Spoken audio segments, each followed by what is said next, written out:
कहानी का नाम ऊंट के प्रश्न। एक दिन की बात है। एक ऊंट और उसका बच्चा बातें कर रहे थे।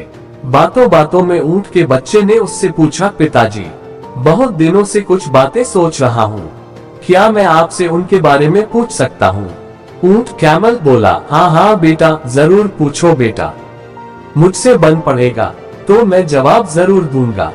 हम ऊंटों के पीठ पर कुबड़ क्यों होता है पिताजी? ऊंट के बच्चे ने पूछा। ऊंट बोला, बेटा, हम रेगिस्तान में रहने वाले जीव हैं। हमारे पीठ में कुबड़ इसलिए है ताकि हम इसमें पानी जमा करके रख सकें। इससे हम कई कई दिनों तक बिना पानी के रह सकते हैं।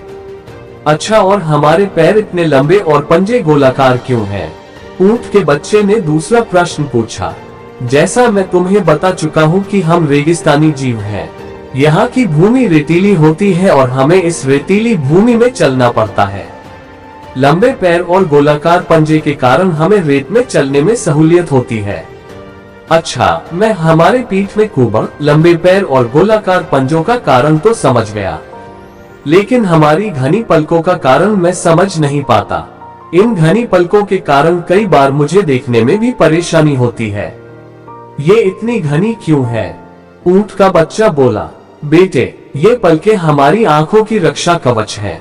ये रेगिस्तान की धूल से हमारी आंखों की रक्षा करते हैं।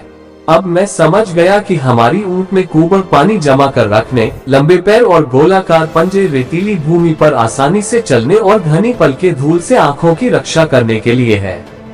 ऐसे में हमें तो रेगिस्तान में होना चाहिए ना पिताजी? फिर हम लोग इस चिड़ियाघर जू में क्या कर रहे हैं?